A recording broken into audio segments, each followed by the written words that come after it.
Welcome once again to the Daily Message.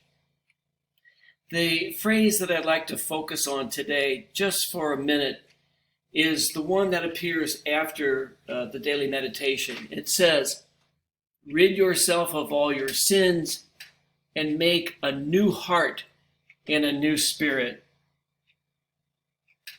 We will all be changed by the coronavirus pandemic. And so how we're changed will really be up to us. Will the pandemic make us more self-absorbed and more selfish? Will it make us more xenophobic?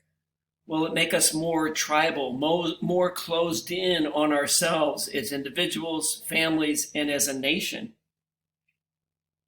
Or will this time make us more human, more understanding, more patient, more compassionate to the suffering of others?